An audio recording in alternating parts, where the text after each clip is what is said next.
Nilianza kuvua nguo kwa sababu tuwezi kaa hapa na hii kazi yenye inapatikana ya mjengo iko mbali na siwezi enda mbali juu yake.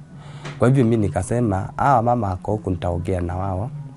Wakuwe tu wananipea job na iza kushota maji ya kuwavulia nguo juu kenye napata watoto wangu wasikuwa nalala njaa.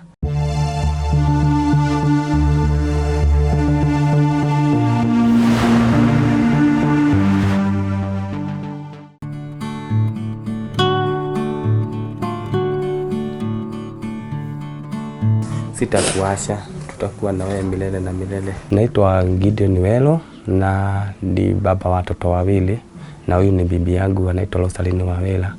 Kulikuwa tarehe 21 tukatoka kwa nyumba kama kawaida tukaenda job. Wakati tulifika kwa job, bibi akaanza job na mimi nikaanza yangu. Hakukuwa tunafanya mahali pamoja. Kazi ya kujenga. Kitu saa 5 akaanguka akitoka kuchukua mchanga kutoka chini. Mimi nikapigiwa simu mahali nilikuwa. Nikaambiwa mke wako ameanguka na ko Thika level 5. Wakati nilienda nikufika Thika, nilimuona hivi, mimi nikaanza kulia kulingana na venye alikuwa. Hakuwa na angalia pande ama alikuwa tu amelala tu straight. Nikalipa ambulance kwenda paka Kenyatta. Wakati tulifika Kenyatta, tulipata hata Mungu alikuwa amefika mbele yetu.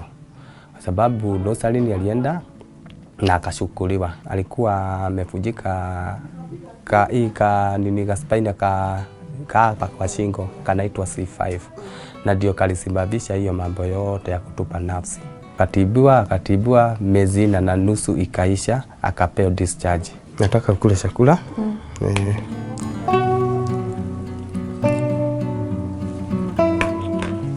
Bibi yangu hawezi jigeuza na hawezi jikulisha, mimi ndio namfanyagia kila kitu.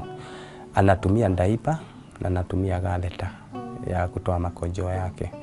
Na hiyo yote mimi nafanyanga. Ile kitu niliomba Mungu ni anipe tu uvumilivu, tukue tunaishi na yeye venye yako.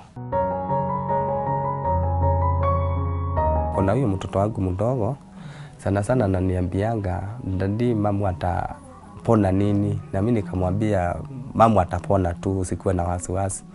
Na tukiongea na wao sionagi walikuwa na shida yoyote.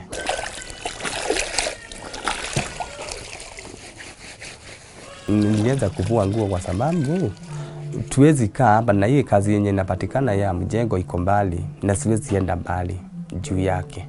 Kwa hivyo mimi nikasema mama ako huku nitaongea na wao. Wakuwe tu wananipea job na iza kushota maji ya kuwavulia nguo juu kenye napata watoto wangu wasikuwa nalala njaa. Saa ingine hata unaweza kuja huku upate hiyo kazi imekosa na nimekosa paka pesa. Mimi naenda kwa neighbor namwambia banda watoto walale hivyo, wewe nipe kenye uko nayo, watoto waenda wakule.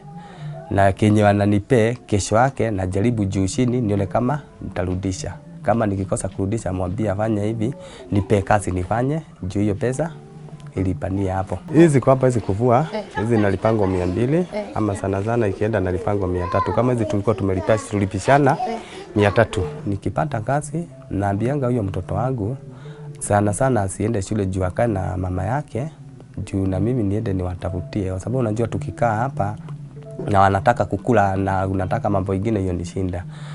Mimi nikitoka job nikapata amepaa mama yake chakula na amempea maji. Kwa hivyo kazi yangu ni kukuja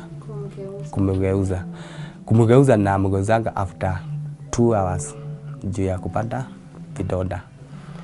Na kuja na wapikia na mkalisha chini na mpea chakula, kwa sababu hii ndio bibi yangu Mungu alinipenda akaniambia ndio tutakaa na yeye. Kwa hivyo sionagi kikuwa gumu hata kumfanyia chochote. Mimi ningependa kukushukuru kama bwana yangu. Naona tu vile ulinipenda tukiwa wazima, unjaniacha. Mimi ningeomba tu Mungu akusaidie. Atusaidie kwa maisha yetu, hata nikipona bado tuendelee na maisha ya kitambo.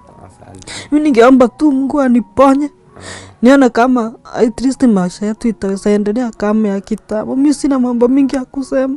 sitakuacha, tutakuwa na wewe milele na milele. Kwa saa hii Mungu amenionekania kwa sababu venye ako naona ako at least kuliko mbeleni, kwa sababu mikono yake ilikuwa inakaa hivi, kumshika shingo hawezi geuza, na zake zilipotea mwili mzima. Tulikuwa na hurushia na hurushia yake iliharibika. Sasa hii atakitoka kutoka kuota jua, mimi ndio namshukuanga, nampeleka nje anaota jua. Saa ingine namwekanga hapa kwa kiti kwa sababu najua ukilala sana mwili inakuanga nini. Okay, kila siku uko na madawa anatumianga. Dawa zenye anatumia naendagia huko Spinal. Saa ingine naenda nanunua. Kama saa hii naambiwa dawa zake hakuna, niende ninunue. Nikipata kazi ya biashara naweza ifanya. Kwa sababu nakuanga na hiyo ya hiyo kibali ya kazi.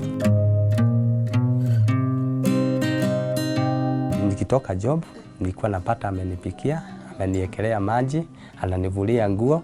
Kwa hivyo ni kitu na misi sana kwa maisha yangu.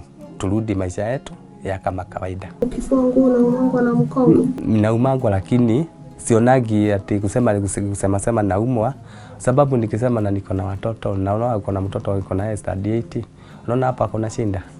Kwa hivyo mimi nafanyaga kazi, ninajitolea kwa roho yangu.